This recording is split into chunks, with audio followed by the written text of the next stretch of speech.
제가 애완동물 그림을 몇 개 가져왔습니다. 귀엽지요, 그죠? 귀엽습니다. 미국에서 애완동물은 가족처럼 여긴다는 것이 제가 미국 처음 왔을 때 하나의 그 문화 충격 가운데 하나였습니다. 최소한 어제도 잠깐 지나가며 말씀드렸습니다만은 저희가 어릴 적에 살 때에 거기는 이제 안식원이었어요. 그래서 우리 1세대들은 다 이제 몸이 불편한 분들이 이렇게 사셨습니다. 그래서 개를 키우는 것이 수입원이었어요. 제 기억으로는 지금도 1,000원 주고 이렇게 개를 사가지고 얼마간 먹이면은 그 자전거 옛날 여러분 한국에 계실 때 기억나시죠? 자전거 타고 오면서 개 파쇼 이렇게 이야기하면은 동네에서 개 가지고 나와서 이렇게 4,000원, 5,000원에 이렇게 팔았던 그 기억이 납니다. 우리는 생계 유지를 위한 수단 중에 하나였는데 미국 오니까 가족처럼 이름도 붙여주고 병원도 가고 뭐 이렇게 하면서 아주 잘 이렇게 대하는 것을 보았습니다. 지금 여러분 가정에 혹시 애완동물 키우는 거 있습니까? 있으세요? 귀엽죠? 몇 마리 키우세요? 한 마리? 네 마리, 5마리. 내가 귀엽고 좋아하지만 그게 한 10마리 정도 되면 어떨 것 같아요? 그래도 견딜만 합니까? 못 견뎌요. 한 마리도. 100마리 정도면 어떻겠어요? 1000마리 정도면요. 아이고 하면서 이야기 나오시네요. 근데 그것도 길들여지지 않는 야생동물 수만 마리와 함께 산다면 여러분 어떻겠어요? 불가능하겠죠. 그 가족 이야기입니다, 오늘. 노아 홍수의 배경에 대해서 우리가 너무나도 잘 알고 있죠. 창세기 6장 3절입니다. 여호와께서 이르시되 나의 영이 영원히 사람과 함께하지 아니하리니 이는 그들이 육신이 됩니다. 싹스라고 했어요. 원어로는 고깃덩어리란 뜻입니다. 근데 공동번역에는 동물이 되었다 그렇게 했어요. 사람이 하나님의 영을 받아 그 영의 지배하에 살지 아니하면 어떤 근성이 나온다는 것을 우리가 어렴풋이 알 수 있습니까? 동물적 근성입니다. 하나님의 영이 인간과 함께하지 않은 것은 그들이 이미 동물적 근성을 가지고 살기 때문이라고. 그들의 날은 120년이 되리라 하시니라. 다른 말씀에는 120년 동안 여유를 주겠다고 그렇게 말씀하셨죠. 노아 가족들에 대한 이야기, 노아 홍수의 시작과 끝을 우리가 너무나도 잘 알고 있는데요. 노아 시대에 얼마나 많은 인구가 이 세상에 살았는지 우리가 정확하게는 잘 모르지만은 그때는 진짜 우리가 상상하는 것보다 많답니다. 왜냐하면은 사망률보다 출생률이 훨씬 많은 몇 살까지 살았어요? 많이 사신 분은 900, 예, 900대를 이렇게 사신 분들이에요. 근데 자동차 사고도 없고, 그지? 뭐 지금 유행하는 코로나 바이러스도 없고 그런 여러 여건 속에서 태어나기는 많이 태어나는데 또 생육하고 번성하라 하셨으니 얼마나 많이 낳겠어요. 그래서 우리가 생각하는 것보다 훨씬 많습니다. 근데 이 홍수를 통하여서 몇 명만 살아남았어요? 딱 8식구만 살아남았습니다. 그렇다면 8사람, 한 사람 한 사람이 굉장히 소중하고 중요하죠. 그 세상이 멸망당할 때에 8명만 살아남았으니 이 8명의 신앙이 어떠했는가라고 하는 것을 성경이 한 번쯤은 이야기할 수 있을 텐데 이 8명에 대해서 아무 이야기도 하지 않습니다. 노아만 열심히 짓고 가족들이 이제 도운 이야기를 우리가 이해를 하고 있죠. 노아의 아내가 얼마나 훌륭한 신앙을 가졌는지 셈, 함, 야벳 그들의 아내들이 얼마나 아름다운 신앙을 가지고 시아버지를 도왔는지에 대한 그런 이야기는 전혀 없습니다. 근데 여러분 잘 아시는 것처럼 7장 13절에 보면은 바로 그날 노아와 노아의 세 아들 셈과 함과 야벳과 노아의 아내와 세 며느리가 함께 방주로 들어갔다. 그게 끝입니다. 사람 이야기는. 그 다음에 동물들 이야기입니다.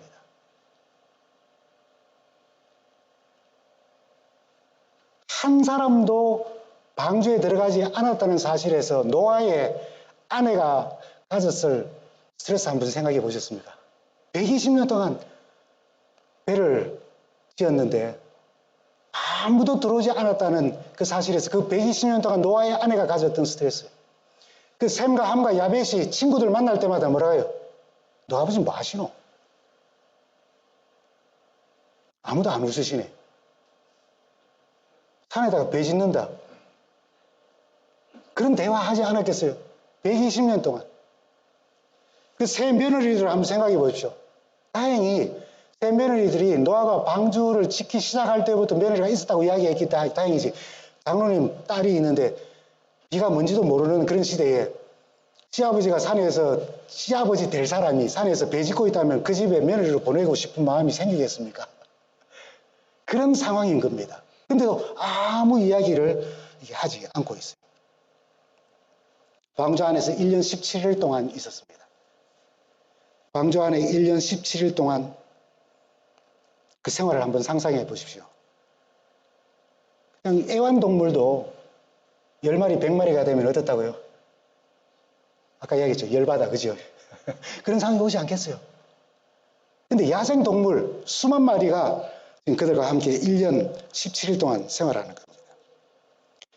사람보다 많은 짐승들, 가족을 돌보는 일보다는 짐승을 돌보는 일이 더 많은 그런 상황들, 그 밀폐되고 한정된 공간 내에서 노아와 그의 가족들이 1년 17일 동안 어떻게 살아왔을까라고 하는 생각 한번 안 해보셨습니까? 창세기 7장 22절에서 23절은 명확하게 방주 안과 방주 밖을 이렇게 구분합니다. 육지에 있어 그 코에 생명의 기운의 숨이 있는 것은 다 어떻게 했다고요? 죽고. 지면의 모든 생명을 쓸어버리시니 오직 노아와 그와 함께 방주에 있던 자들만 남았더라. 다른 표현을 하면 방주에서는 살았고 방주 밖에서는 다 죽었다는 거예요. 그럼 그 방주 안은 정말 구원의 장소이고 얼마나 좋은 곳입니까? 근데 그 1년 17일 동안 짐승들과 함께 있던 삶이 어떠했느냐는 거죠. 한번 생각해 보세요. 성경은 이걸 말하지 않습니다. 왜냐하면 이것보다 더 중요한 사실이 있기 때문에. 성경은 사실 시간과 공간을 이렇게 압축해 놓은 책입니다. 그래서 노아의 홍수 이야기는 엄청나게 압축이 되어 있습니다. 압축된 이야기를 풀면은 푸는 사람마다 다르게 이야기할 수가 있어요. 그렇죠? 네, 고기라도 한 번씩 끄덕끄덕 해주시면 참 좋겠습니다. 그렇죠, 그죠? 그래서 방주 안에서 어떤 일이 있었을까라고 하는 책제목이 있습니다. 눈에 보이지 않는 곰팡이 하나가 목재 한 귀퉁이에 붙어 노아의 방주에 있게 되어 방주의 공기를 탁하게 만들고 방주 안에는 코끼리, 악어, 호랑이 이거 만드는 이야기입니다. 성서 이야기 아닙니다. 토끼 등 짐승들이 먹거리 때문에 싸우기도 하고 배설물 처리 문제로 노아의 가족들이 모여서 조를 짜고 시간을 이렇게 짜주는데 아주 힘든 회의 시간을 가졌다. 방주 운영 때문에 장시간 회의가 계속되기도 하고 그렇다고 방주 바깥으로 나갈 수도 없었다. 그것은 죽음을 의미하는 것이기 때문이다. 온갖 다툼과 지저분한 모습을 다 보면서 서로 방주를 떠나지 못하고 그렇게 붙어 있어 지내게 되었다. 홍수를 피하고 심판에서 죽음을 피해 구원의 방주에 올라 살게 된 방주 공동체이지만 폭우가 쏟아지고 모진 파도가 밀려오는 바깥 세상 때문에 밖에 나가지는 못하고 안에 있는 수많은 짐승들 때문에 힘들어하는 것. 그것이 구원의 기쁨 속에 살아야 할 상황임에도 방주 안의 환경과 동물을 돌보는 일과 가족들이 수행해야 할 직무들 때문에 힘들어하기 시작했다. 있을 법한 이야기죠. 하나님의 역사를 제외하면은 이 압축된 이야기를 풀어가는데 이런 재미있는 이야기들이 나올 수도 있습니다. 그러나 성서는 일련의 방주 안에서의 삶을 이런 부정적인 이야기 없이 굉장히 단순하게 이야기합니다. 방주를 지었다, 방주 안에 들어갔다, 1년을 지났다, 그리고 방주 밖에 나왔다. 그리고 제단을 쌓았다라고요. 그럼 방주 구조가 잘 아시는 것처럼 굉장히 특이합니다. 네가 만들 방주는 이러하니 그 길이는 300규빗, 너비는 50규빗, 높이는 30규빗. 높이가 몇 메타 정도예요? 30규빗 정도면은 13점 몇 메타입니다. 3층으로 지었어요. 3층 높이입니다. 근데 그게 창을 내대 어디에다 넣으라고요? 위에서부터 한 규빗 안에, 우리가 규빗을 이렇게 장정 어른들 얘기라고 이야기하는데 900세까지 사신 분들이 이거는 몇 센치겠어요? 지금 우리가 45cm로 보는데, 그래서 그걸 정확하게 그렇다고 이야기하기는 어렵습니다. 그러나 대강 그렇게 이야기하면 한 45cm 아래에 방주에 창을 하나 내었어요. 이게 수만 마리의 짐승들과 함께 산다면 문이 하나 있었어요. 그 출입구, 그죠? 근데 그걸 밖에서 누가 닫으셨어요? 하나님이 닫으셨어요. 얼마나 답답한 밀폐된 공간입니까? 방주에 공기가 들어올 수 있는 것은 어디밖에 없다고요? 천장에서부터 45cm, 뭐 이건 제가 그냥 규빗에 대한 이야기가 그렇기 때문에 45cm라고 했어요. 그 밑에 창 하나가 이렇게 나 있는 거리로만 공기가 들어오는 겁니다. 엔진이 있었습니까? 목적지가 있었습니까? 노아가 이렇게 할 수 있도록 키 있었습니까? 아무것도 없었어요. 폭우가 몰아치고 뭐라고 이야기했습니까? 하늘에서 물이 쏟아지고 땅에서부터 물이 솟아오른 그런 위험한 상황 속에 거의 지금으로 생각하면 쓰나미 같은 그런 상황 속이었을 거예요. 근데 밖에는 못 나가고 그 짐승들과 함께 있는 1년 17일 동안 어디만 밖을 볼 수 있게 되어 있었다고요? 천장에서부터 45cm 아래 창에서만. 상징적으로 이건 뭘 말하는 걸까요? 이 키가 있었다면, 엔진이 있었다면, 목적지가 있었다면 자기들이 노력을 했을 거예요. 아무것도 없는, 사실 알크라는 말은 상자라는 뜻입니다. 테바라고 하는 그 말에서 이제 알크가 나왔는데요. 그냥 상자가 둥둥 떠 있는 겁니다. 아무것도 없이. 근데 그들에게 밖을 볼 수 있는 건 딱 한 곳밖에 없었는데 그게 뭐라고요?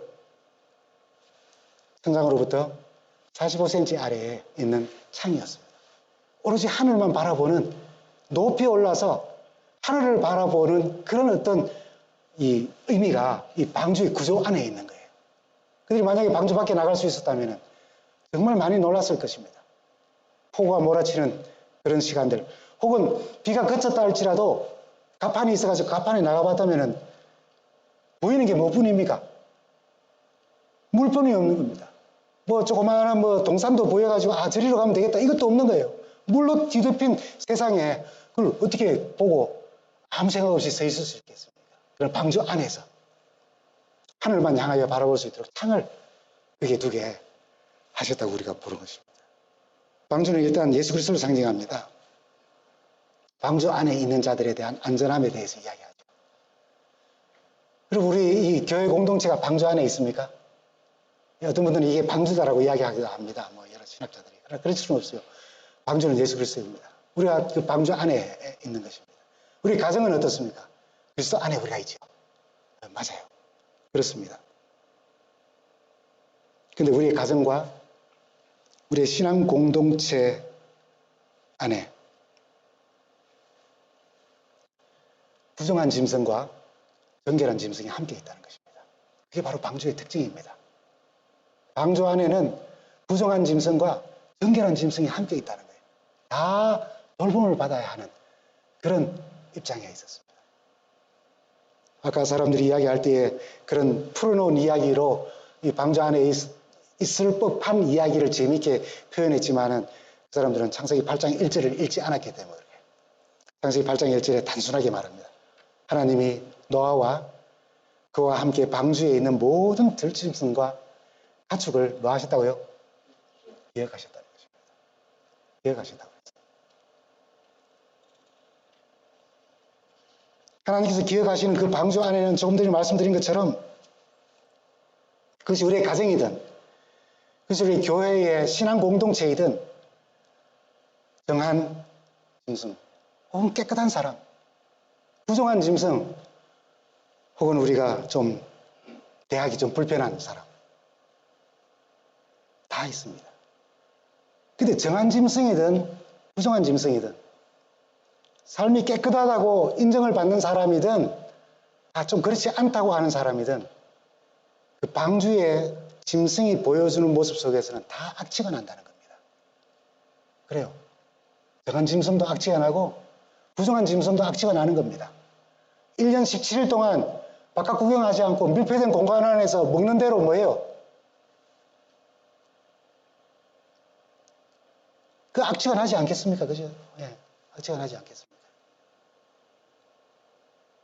그것을 견디는 곳이 어디라고요? 바로 방주라는 것입니다. 우리 가정이고 우리 교회 공동체이고 또요 우리 사회생활을 하는 내가 일하고 있는 그 모든 곳이 다 그렇게 포함되어져 있다는 것입니다.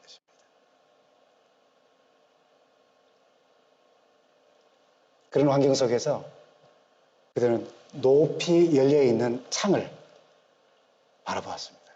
그곳에서 뭐가 나오니까 신선한 바람이 들어와서 그 공기를 순환시켜주고 그것을 통하여서 폭우가 쏟아지는 것보다는 하늘을 향하여 볼 수 있었기에 그들에게는 높이 올라 멀리 보는 열린 창이 있었던 것입니다. 우리가 방주 안에 있듯이 우리의 가정이 방주 안에 있고 우리의 이 교회 공동체가 주 안에 있다면 하나님이 노아와 그와 함께 방주에 있는 모든 들짐승과 가축을 기억하셨듯이 오늘 방주 대신 그리스도 안에 있는 우리의 가정과 이 신앙 공동체 우리들의 삶을 돌아보시고 기억하시고 그런 축복 속에 살아가고 있는 오늘 우리라면은 그 사실이 오늘 우리에게 어떤 영향을 끼치고 있느냐는 것입니다. 방주 안에 있는 그리스도인의 세상살이 바로 우리들입니다. 그죠? 우리 교회가 그리스도로 상징된 방주 안에 있고 우리 가정이 방주 안에 있어요. 그리스도 안에서 주님과 동행하면서 살아갑니다. 그것이 이 세상살이에서 어떤 영향을 우리에게 지금 끼치고 있느냐는 거예요. 그걸 내가 깨달아 안다면 좀 처음 시작하면서도 말씀드렸습니다만 저는 이 이야기를 룻기의 이야기로 한번 연결시켜 보고자 합니다. 룻기는 어떻게 보면 이민을 실패한 가정 이야기입니다. 그렇습니까? 그렇습니까? 예. 이민 실패한 가정 이야기입니다. 또는 신분을 초월한 어떤 사랑 이야기도 그 안에 포함되어 있죠. 그죠? 이방 여인이 유대 사회에 아주 유력한 사람을 남편으로 다시 이제 빠져들이는 그런 장면입니다. 근데 특이한 것이 우리가 룻기를 볼 때에 꼭 보아야 할 것은 제가 지금 방향을 다른 곳으로 보기 때문에 놓쳐서는 안 될 부분에 대해서 이야기 좀 드립니다. 룻기의 맨 마지막 절이 이렇게 되어 있어요. 보아스는 오벳을 낳고 오벳은 이새를 낳고 이새가 누굽니까? 다윗의 아버지. 이새는 누구를 낳았다고요? 다윗을 낳았다고 이렇게 이야기합니다. 그래서 보아스가 이제 룻을 아내로 맞아들이고 그를 통하여서 이제 다윗 왕조까지 이제 간다라고 하는 것을 룻기에서 이야기를 합니다. 근데 이 룻기의 족보의 끝은 이렇게 되어 있고 마태복음에 예수 그리스도의 세계라라고 시작되는 그리스도의 족보가 시작되면서 살몬은 라합에게서 보아스를 낳고 보아스는 룻에게서 누구를 낳고요? 오벳을 낳고 오벳은 이새를 낳고 이새는 누구를 낳았다고요? 다윗 왕을 낳았다고 그렇게 이야기하면서 그 뒤에 16절에 가면은 족보가 계속되면서 마지막에 누가 나왔다고요? 이제 예수 그리스도로 칭하는 예수가 났다. 그렇게. 그래서 우리가 이 룻기를 읽을 때는 뭐 이민을 실패한 가정이라고 하는 것으로도 볼 수도 있고 또 아주 뭐 신분을 초월한 사랑 이야기로도 볼 수 있지만은 그러나 룻기가 우리에게 알려주는 내용은 그리스도로 연결되는 구속사적 입장에서 룻기를 우리가 읽어야 한다는 것입니다. 하나님께서 인간을 어떻게 사랑하시며 그들을 구원하시기 위해서 이방인까지도 포함하여서 구속의 역사에 포함시키는 그런 모습들을 우리가 통틀어서 보아야 한다는 것입니다. 그래서 6개의 주제는 사실은 헤세드라고 하는 것입니다. 하나님의 헤세드. 딱 3번 나와요. 1장 8절과 2장 20절과 3장 10절에 딱 3번 나옵니다. 근데 헤세드라고 하는 말을 히브리어인데요. 이걸 성경에 나오는 여러 장면들을 다 통합해서 이야기한다면 한 단어로 표현하기는 참 힘든 그런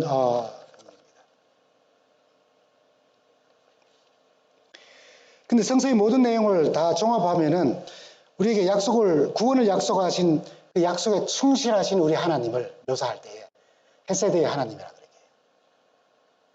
여러분 서로 약속하면은 한쪽에서 약속을 깨뜨리면 그 약속이 계속 유지될 수 있습니까? 이거 불가능합니다. 그죠? 네, 불가능합니다. 근데 약속에 충실하신 하나님을 특별히 강조할 때 그렇게 우리가 하나님과 우리 사이에 계약 관계가 있습니다. 구약 성경에 보면 네가 이렇게 하면 들어가도 복을 받고 나가도 복을 받으며 저렇게 하면은 3, 4대까지 너가 저주를 받을 것이라고 하는 그런 말씀이었어요. 그때 백성들이 뭐라고 이야기했습니까? 우리가 그대로 하리이다. 우리도 하나님께 약속합니다. 매일 아침 여러분 기도할 때 하나님께 서원하지요. 오늘 주의 뜻을 따라 살도록 저를 도와주십시오. 근데 이 서원을 내가 드리나 놓고 누가 깨뜨리는 거예요? 내가 깨뜨리는 겁니다. 그럼 하나님과 우리 사이의 계약 관계는 깨져야 하는데 하나님은 약속에 충실하신 분이셔서 그 계약을 깨지 않으세요. 만약에 문서로 작성했다면은 우리 편에서 하나님께로 할 부분을 우리가 찢어가지고 이거 못해요, 하나님. 그리고 쓰레기통에 이렇게 넣어다 칩시다. 하나님은 그 찢어진 한 편의 계약서를 가지고 우리를 사랑하신다고요. 당신이 우리에게 해주겠다고 하신 모든 약속들을 우리가 그 약속을 찢었음에도 불구하고 그 약속에 충실하신 하나님이, 그래서 오늘 우리가 여기 있는 겁니다. 그렇죠? 인간관계 속에서 약속과 그런 약속의 관계로 하나님과 관계를 맺고 있다면 우리 다 깨어져야 됩니다. 다 깨져요. 그래서 성경에 나타나 있는 여러 용례들을 종합하면은 약속에 충실하신 하나님의 자비와 사랑과 은혜와 선하게 베푸시는, 선대하시는 그 아름다운 모습과 인애, 이런 뜻으로 이제 번역할 수가 있습니다. 그런데 중요한 것은 이 룻기는 그 하나님의 헤세드가, 하나님의 은혜가, 하나님의 사랑이 누군가를 통하여서 다른 사람에게 나누어져야 한다는 것을 룻기는 강조하고 있어요. 룻기는 그냥 하나님이 역사하셔서 그런 일을 했구나. 옛날에 보아스라는 사람이 룻을 그렇게 해서 옛날에 참 그런 일이 있었지. 그걸로 끝나는 이야기가 아니라는 겁니다. 이게 오늘 정말 노아의 방주처럼 구원의 방주가 되신 그리스도 안에 우리가 살아가고 있다면, 그래서 그런 아름다운 축복들을 우리가 누리고 있다면 그 하나님의 축복 누림이 오늘 우리가 이 세상살이 하는데 어떤 영향을 끼치느냐는 거예요. 하나님께서 내게 은혜를 오늘 베푸셨다면 그 은혜가 오늘 나를 만나는 사람에게 어떻게 나눠지는 거예요. 그게 바로 룻기서가 이야기하고 있는 내용이라는 것입니다. 여러분 잘 아시는 룻기의 배경, 아까 노아 방주 이야기도 잘 아시지만 한번 복습한다는 의미로 또 한번 보십시다. 룻기 1장 1절에 사사들이 치리하던 때에 그 땅에 흉년이 드니라. 유다 베들레헴에 한 사람이 그의 아내와 두 아들을 데리고 어디로 갔다고요? 모압 땅으로. 거기서 거류하였다라고 그렇게 이야기를 합니다. 어느 사사가 치리한 때인지는 잘 모르지만은, 정확하게 잘 모르지만은 사사들이 치리하던 때에 일어난 일이라고 배경을 이야기합니다. 하나님의 약속의 땅에서 흉년이 들었다고 해서 모압 지방에 가서 거류한 한 가족에 대한 이야기입니다. 그 시대적 상황을 사사기는 이렇게 말합니다. 그때는 이스라엘에 왕이 없어서 사람들마다 어떻게 하다고요? 제멋대로 하던 시대. 아까 사사시대라 그러죠. 그 사사시대에는 왕이 없어서, 왕이 왜 없었습니까? 하나님이 왕이셨는데요. 왕이 없다고 이야기하면서 사람마다 제멋대로 하던 시기였다 그렇게 했습니다. 참고로 보면은 사사시대에 그 사이클이 있어요. 이스라엘 백성들의 그 사이클 잘 아시지만 한번 제가 평안이 왔습니다. 잘 먹고 잘 살다가 어떻게 하나님을 거역하는 것입니다. 범죄하는 거예요. 그럼 하나님께서 이웃 나라들을 세워서 그들을 징계합니다. 그러면 눈물을 흘리면 하나님께 또 부르짖어요. 그죠? 회개하고. 그러면 거기에 사사를 세우시거나 혹은 지도자를 세워서 이스라엘의 평화가, 전쟁에서 이겨서 평화가 오게 합니다. 그러고 난 뒤에 또다시 어떻게 돼요? 하나님을 거역하고. 그래서 또 이 사이클을 통해가지고 또다시 평화가 오면은 그래서 사사시대가 그렇게 길게 이렇게 나타나는 것입니다. 그 땅에 흉년이 든지라 그렇게 했어요. 유다 베들레헴입니다. 유다 베들레헴에. 여러분 잘 아시는 것처럼 유다 베들레헴은 하나님께서 젖과 꿀이 흐르니라고 약속하신 그 땅입니다. 2절에 보면 우리가 보진 않습니다만 2절에 보면은 베들레헴 에브라다야라고 그렇게 했어요. 베들레헴 에브라다는 미가서 5장 2절에 보면은 베들레헴 에브라다에 너는 유다 족속 중에 작을지라도 이스라엘을 다스릴 자가 내게서부터 나올 것이라. 그의 근본은, 그의 기원은 상고의 태초 영혼에 있느니라. 누구 탄생을 예언한 거죠? 예, 예수 그리스도 탄생입니다. 그리스도께서 탄생하신다고 예언된 장소, 하나님께서 축복하신 그 약속의 땅, 거기에 흉년이 들었습니다. 사실 진짜 흉년은 조금 전에 우리가 읽었던 하나님이 왕이신데도 왕이 없다고 사람마다 제멋대로 하던 그게 바로 진짜 흉년인 겁니다. 영적인 흉년에 빠진 것이죠. 그러면 이 3000년 전에 있었던 이 룻기의 이야기와 오늘 우리가 무슨 상관이 있느냐 그러고 조금 전에 제가 이제 말씀을 드렸습니다. 3000년 전의 룻기입니다. 비슷해요. 사람들은 지금 하나님 말씀 따라 살지 않고 그저 자기 제멋대로 하는 그런 시대에 살고 있습니다. 또 어떻습니까? 하나님을 신실하게 믿고 하나님을 믿는 자에게 허락하신 축복들이 내게 온다고 생각했는데 정직하게 사는 사람들이 오히려 고난을 받아요. 하나님의 뜻을 따라서 살아가는 사람들이 어려움을 당하고 적당하게 살고 하나님도 잘 섬기지 않는 것 같은데도 사업이 번창하는 겁니다.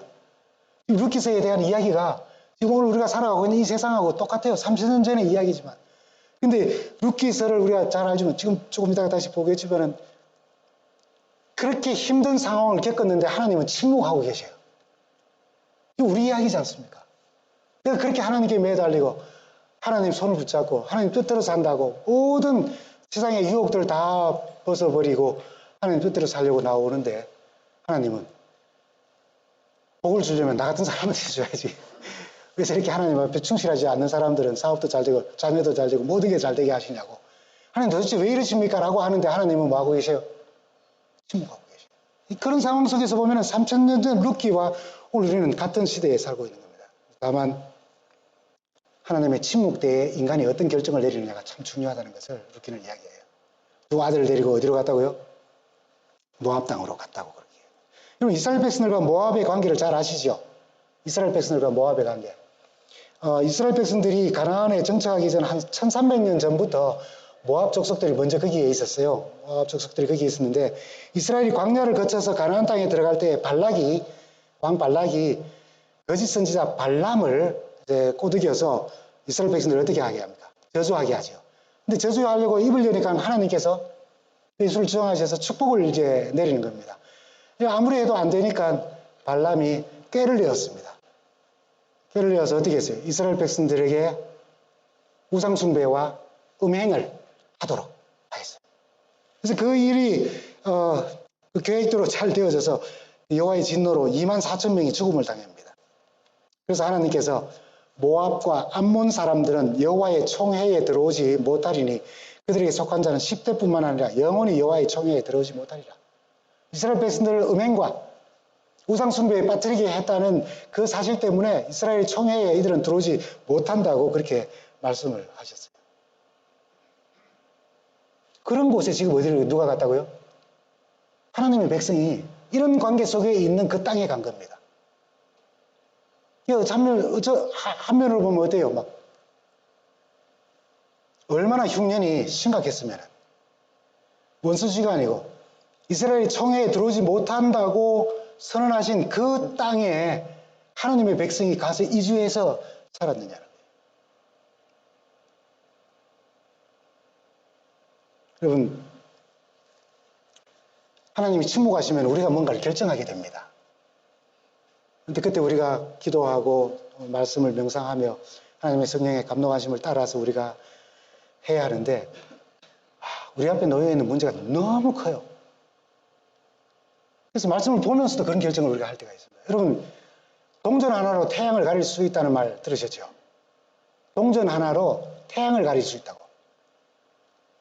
처음 들으세요? 아니죠? 어떻게 하면 동전이 가려집니까? 자기 눈앞에 갖다 두면 됩니다. 하나님이 천지만물에 다 계셔도 내가 지금 가지고 있는 동전만한 문제라도 그 문제를 내 눈앞에 두고 여기에만 집중하고 있으면 아무도 보이지 않는다는 겁니다. 정말로요. 집에 가셔서 한번 해보십시오. 동전 하나.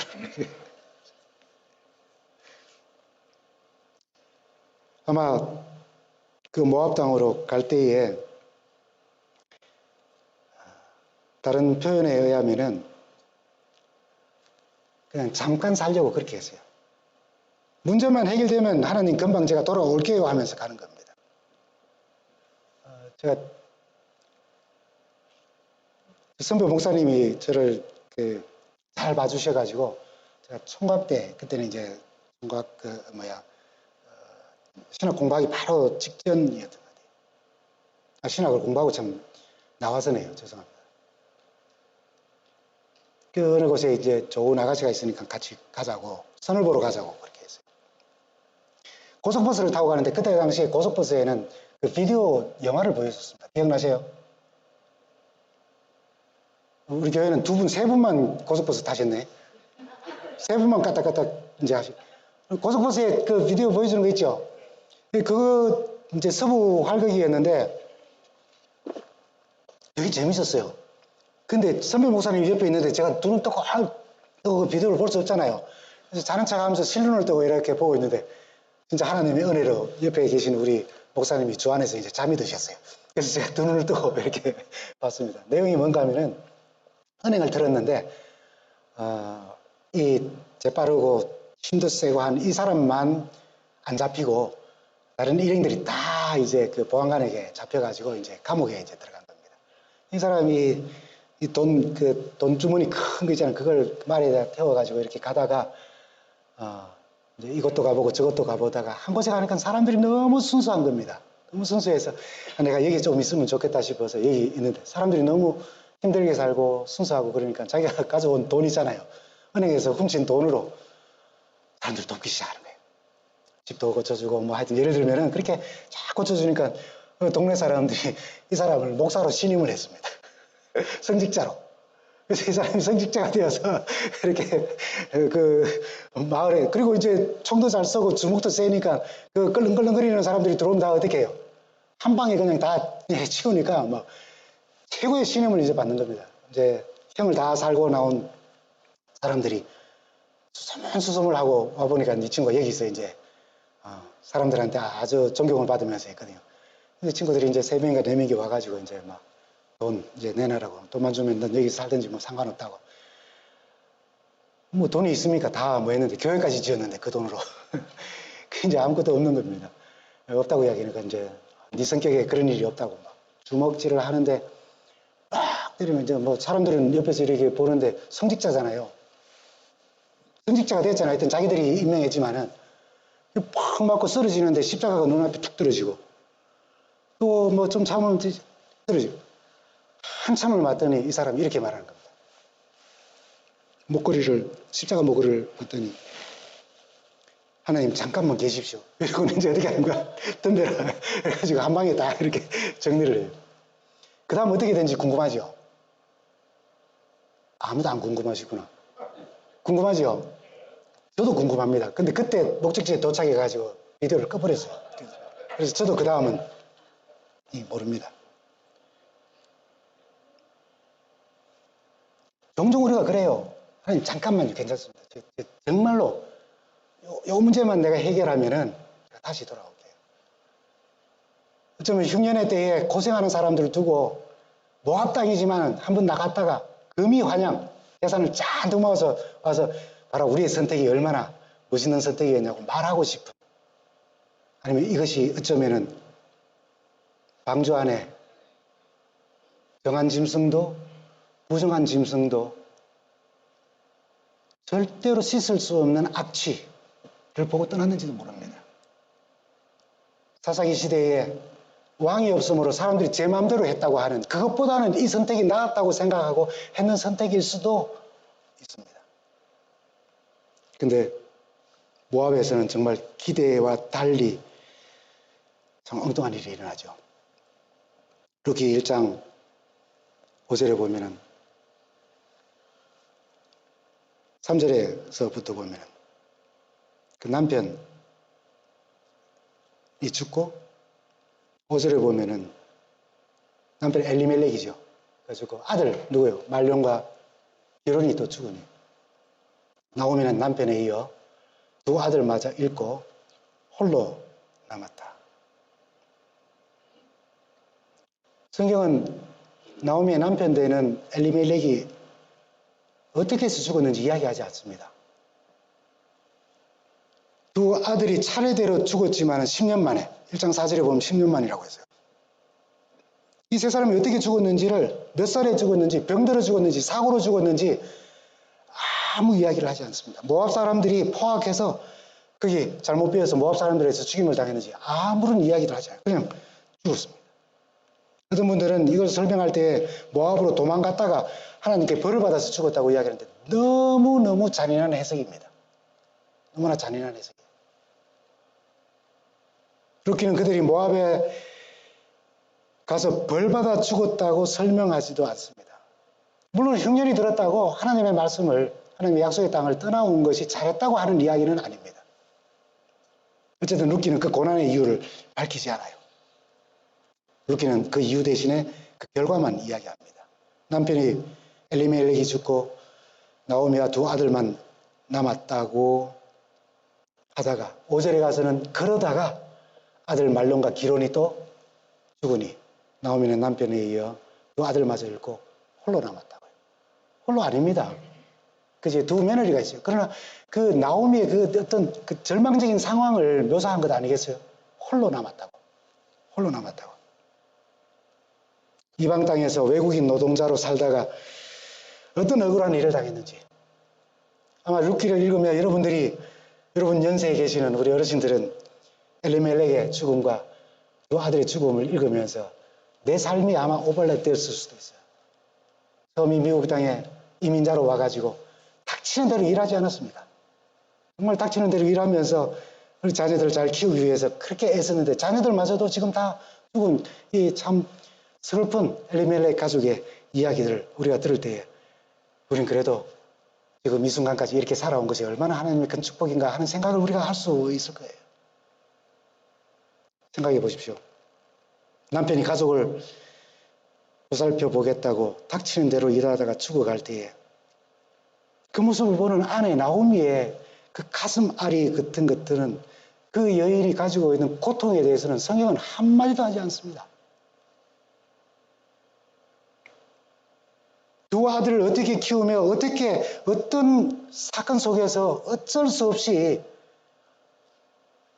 모압 사람은 이스라엘이 회중에 들어오지 못한다고 했지만 그 모압 사람들을 아내로 얻어야 하는 어떤 상황에 대해서는 룻기가 전혀 설명을 하지 않아요.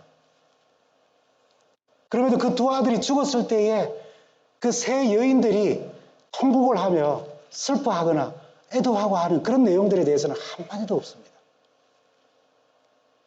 모든 것에 침묵하고 있습니다. 그 찢어지는 가슴과 그 막막했던 상황에 대해서 어떤 설명도 없어요. 홀로 된 늙은 나오미가 똑같이 홀로 된 두 젊은 며느리들과 함께 하나님을 타면서 앉아 있었는지, 아니면 나오미의 이야기를 들으며 괜히 약속의 땅을 나와서 우리가 이런 일을 당한다고 하는 그런 넋두리를 들었는지, 아니면 두 며느리들이 시어머니의 하나님이 지금 어디 계시냐고 그런 이야기를 하는 상황이었는지 아무 이야기도 하지 않아요. 룻기의 가장 중요한 것은 처음에 뭐라고 했습니까? 하나님의 구속사역이라고 했죠. 인간의 고통과 인간이 당하는 지금 말할 수 없는 어떤 문제들이 부각되어지는 것이 아니라 그런 상황 속에 있는 어려움 가운데 빠져 있는 정말 실오라기 하나도 잡을 수 없는 그런 위기에 처해 있을 때에 하나님이 어떻게 일하시는가를 보여주는 것이 바로 룻기라고 그랬어요. 그래서 그런 고통스러운 이야기들은 한마디도 여기에 실지 않고 있어요. 여러분 상상해 보십시오. 이방 땅입니다. 유대 나라는 또 가부장적 가족 제도가 있었어요. 숫자를 세하려면 남자들만 세하렸습니다. 맞죠? 예수님 당시까지도 음식을 먹고 남은 광주리 이야기하면서 몇 명이 먹었다고요? 전쟁에 나갈 만한 장정들만 몇천 명, 5천 명 혹은 4천 명 이렇게 이야기해요. 그런 제도. 거기서 남편, 아들 다 잃고 여자들만 3명이 있을 때에 누구를 의지할 수 있겠어요? 얼마나 답답한 상황을 지금 여기 묘사하고 있습니다. 누군가가 정말 생존이 척박한 그런 상황 속에서 누군가가 그들을 돕지 아니하면 그들은 살아갈 길이 없다는 것이 바로 룻기의 배경인 것입니다. 그리고 하나님의 헤세드가 그들을 구원하실 것인데 그 하나님의 헤세드는 룻기에서 뭘 이야기한다고요? 누군가가 하나님의 헤세드를 실천하는 것이 바로 룻기서의 주제라 그랬어요. 오늘 우리가 배워야 할 것도 바로 그겁니다. 우리가 배워야 할 것이 그거예요. 그래서 베들레헴으로 그가 갑니다. 이렇게 1장 19절에 보면은 그리하여 둘은 길을 떠나 하나는 이제 고향으로 보내고요. 며느리 마침내 베들레헴에 다다랐다. 두 사람이 베들레헴에 들어오는 것을 보고 아낙네들은 이 사람이 나오미가 아니냐. 10년이 지났지만 다 아는 겁니다. 그리고 동네가 어떻게 했다고요? 떠들썩하였다. 누가 돌아왔는지, 어떤 모습으로 왔는지 동네는 다 알고 있다는 것입니다. 저 사람 누구지라고 이렇게 이야기하는 사람이 없었어요. 떠들썩하였다 그랬습니다. 자신의 상황에 대하여서 나를 이제는 나옴이라고, 기쁨이라고 부르지 말고 뭐라고 부르라고요? 마라. 괴로움이라고 불러주십시오. 나는 가득 찬 채로, 왜요? 이민 가려고 하면은 기본이 있어야 되지 않습니까? 더군다나 모압 땅이라는 곳에 간다면은 기본적으로 가져야 할 것이 있었을 거예요. 가득 채워 갔는데 어떻게 왔다고요? 텅 비어서 돌아오게 하였습니다. 유대 공동체의 분위기를 잠깐 알 수 있어요. 불쌍하게 돌아왔지만은 하나님의 약속의 땅을 떠나버린, 자기만 잘 먹겠다고 떠나버린 저 사람들이 그런 모습으로 돌아온 것, 우리에게 무슨 책임이 있을까라고 하는 생각을 했을 것이라는 유대 공동체의 분위기를 우리는 룻기를 통해서 봅니다. 왜냐하면 그 다음 날인지 어느 날인지, 여기는 어느 날인지, 그것이 얼마나 지났는지 모압 여인 룻이 나오미에게 이렇게 말합니다. 밭에 나가볼까 합니다. 혹시 나에게 잘 대하여주는 사람을 만나면 그를 따라다니면서 떨어진 이삭을 죽을까 합니다. 나오미가 룻에게 대답했다. 그래, 나가보아라. 자기 고향 땅으로 돌아왔는데 먹을 것이 없어서 매일 이삭 죽기하며 목숨을 연명해야 하는 그런 상황 속에 있었어요. 유대 공동체의 분위기가 이런 것입니다. 지금 이게 누가 필요하다고요? 하나님의 헤세드를 실천하는 사람. 노아 방주 속에서 그 모든 하나님의 은혜의 은총을 받았지만은, 그래서 하늘을 바라보는 열린 창으로 높이 올라 하늘을 바라보면서도 우리끼리 예배드리고 우리끼리 제단 쌓고 우리끼리 살다가 아니라는 것입니다. 누군가를 향해서 높이 올라 멀리 보는 그런 아름다운 신앙을 누군가가 가져야 하는데, 우리가 만약에 그런 방주 안에 있는 사람들이라면 룻기의 이야기를 통하여서 오늘 우리가 3,000년 전의 이야기지만 그 이야기를 우리가 어떻게 해석하고 우리가 받아들이고 우리가 실천할 것인가 하는 것을 생각해 보자고 제가 처음에 말씀드렸죠. 중간 이야기를 다 요약하면은 이삭을 죽다가 보아스를 만나고 보아스는 그에게 이렇게 말합니다. 내 따라 들으라. 이삭을 주우러 다른 밭으로 가지 말고 여기서 떠나지 말고 나의 소녀들과 함께 있으라고 친절하게 대해줍니다. 이 모든 사실을 안 나오미가 이렇게 말하지요. 그가 여호와로부터 복받기를 원하노라. 그가 살아있는 자와 죽은 자에게 뭘 베푼다고요? 하나님의 헤세드를 나누는 사람이라고. 하나님의 은혜를 베풀기를 그치지 아니하는 사람이라. 근데 다행히 또 보니까 그가 우리의 기업 물자다라고 그렇게 이야기를 하는 것입니다. 여러분, 혹시나 해서 제가 그냥 잠깐 고엘 혹은 친족 구원자입니다. 고엘이라는 단어는 친족 구원자입니다. 지금 이 보아스를 두고 이야기할 때에 친족 구원자로 이야기하죠. 가난한 혈족의 땅을 사서 환원하고 다시 돌려준다는 겁니다. 그 다음에 부당한 피해를 당한 친족을 위해서 복수를 책임지고 친족의 미망인과 결혼하여서 대를 이어주고 친족의 제값의 보상을 대신해 주는 것이 바로 친족 구원자, 바로 이 보아스가, 근데 보아스도 서열이 1위는 아니었어요. 근데 이런 좋은 사람을 이제 만났는데 시어머니가 이렇게 말합니다. 3장 2절에서 5절.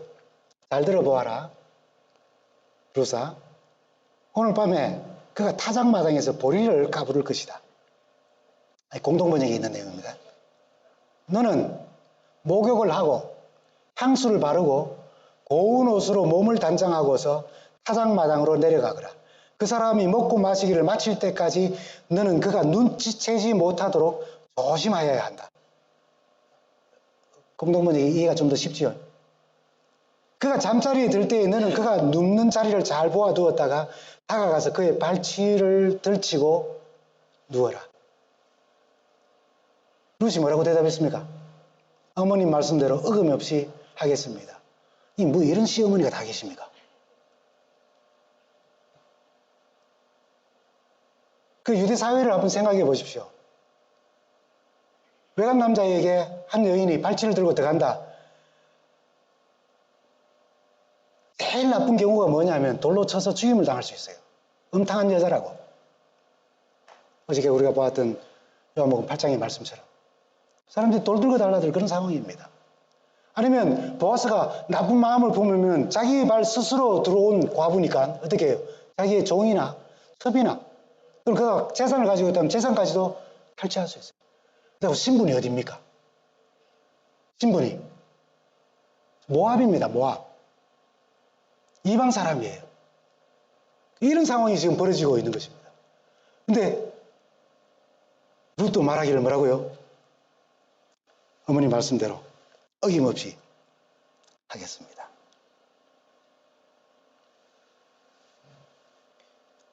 이 유대 공동체에 높이 올라 멀리 보는 하나님의 해세들을 실천하는 사람이 있었고 그걸 누가 한 것입니까?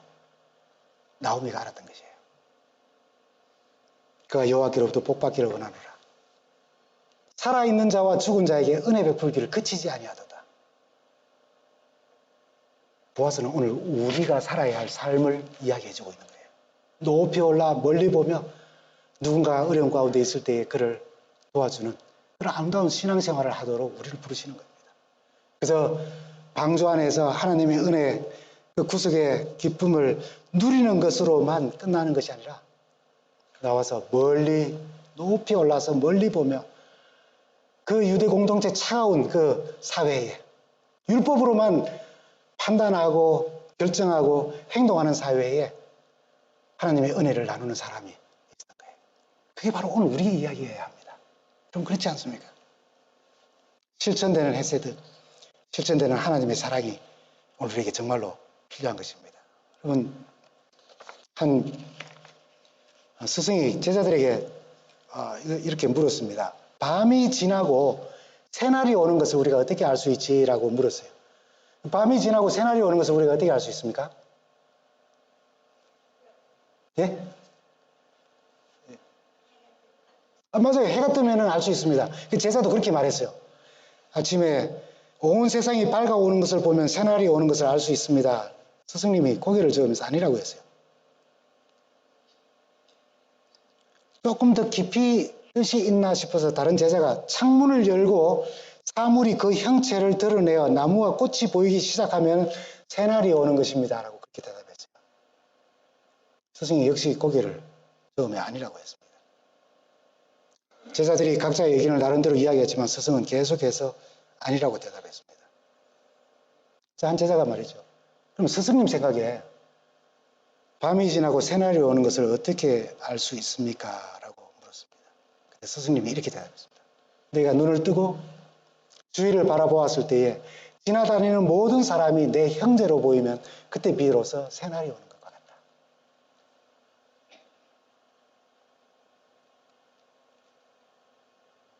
해가 뜨는 시간이 되어서 새날이 오는 것이 아니라 해가 떠서 날이 밝아져서 시간이 오는 것이 아니라 창문을 열었을 때 모든 것이 새로워지는 어떤 그런 이 하루가 시작되면 그때 새날이 오는 것이 아니라 정말 우리 그리스도인들은 하나님의 햇새들을 실천해야 하는 방주 안에서의 구원의 기쁨을 누리고 있는 사람들이라면 그것으로 끝나지 아니하고 높이 올라 멀리 보며 지나다니는 모든 사람들이 내 형제로 보이면 그때 비로소 새날이 밝아온 것이다.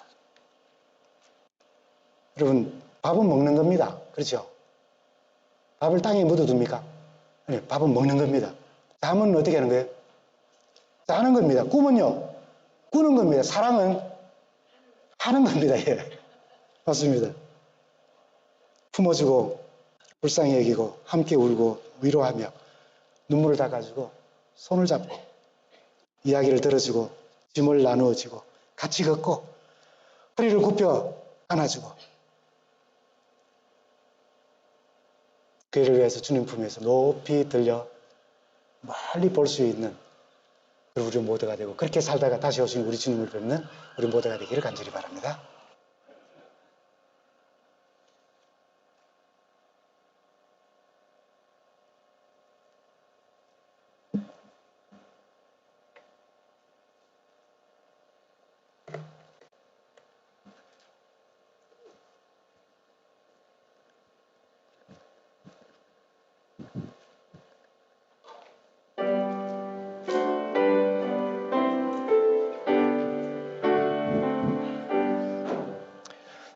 전능하신 여호와여 나를 인도하소서.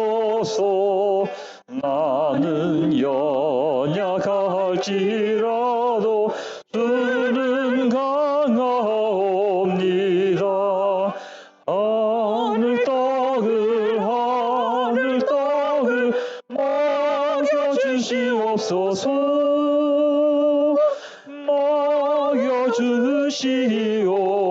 먹여주시옵소서.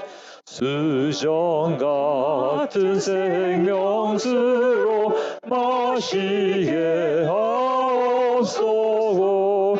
불과 구름 기둥으로 너를 인도하소서. 강한 구주 나의 방패 되시네. 나의 방패 되시네. 내가 요단 강변에서 무서움을 이기고 사망 언덕 이제 지나 가나안에 이르네. 영원토록 주를 찬송하겠네. 주를 찬송하겠네.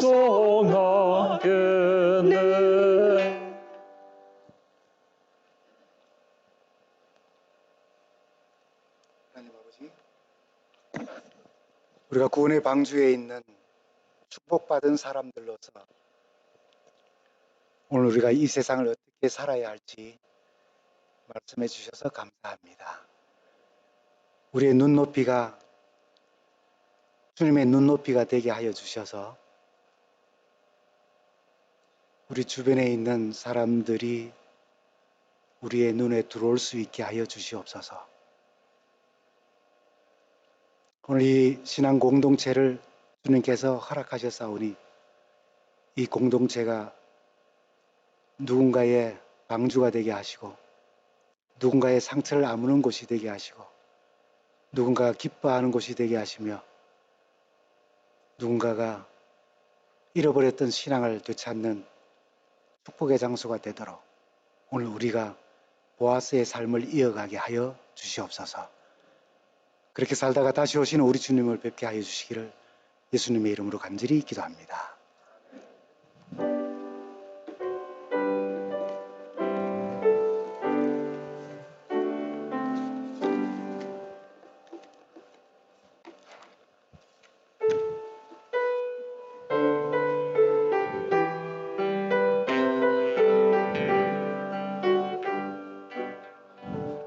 내가 주인 삼은 모든 것 내려놓고 내 주 대신 주 앞에 나가. 내가 사랑했던 모든 것 내려놓고 주님만 사랑해. 주 사랑 거친 풍랑에도 깊은 바다처럼 나를 잠잠케 해. 주 사랑 내 영혼의 반석 그 사랑 위에 서